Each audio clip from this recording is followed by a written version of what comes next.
Namlilia marehemu amekataa kuokoka.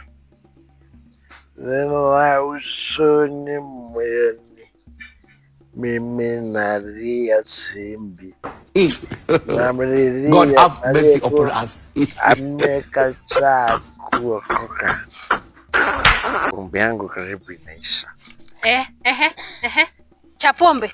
Game over. Cha pombe. Nikuulize, watoto wamefukuzwa school fees. Wanataka pesa ya remedial. Wanataka sijui pesa ya PTA. Na uko hapo unakunywa pombe. Sasa wafukuza warudi shule. Uanze kuwafukuza watoto waende shule. Wewe uko sawa wewe mwanaume wewe? Uko sawa? Unataka aje nifukuze watoto na wamefukuzwa kuja nyumbani? Saka nifanye nini? Unataka umenunulia wapi pombe? Wapi umenunulia pombe? Hata pombe yangu imeisha. Ndio nikuulize umenunua wapi pombe?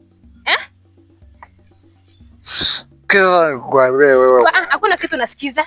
Unasikia? Nataka school fees hii hapa. Kisa nikwambie wewe mwanamke. Kama watoto wamefukuzwa, hata wafukuze warudi shule. Mimi sina pesa. Lakini ni kama umerukwa na akili. Hata pesa. Umerukwa na akili. Pesa ya kununua pombe sina. Sasa sikiza nikwambie. Unasikia?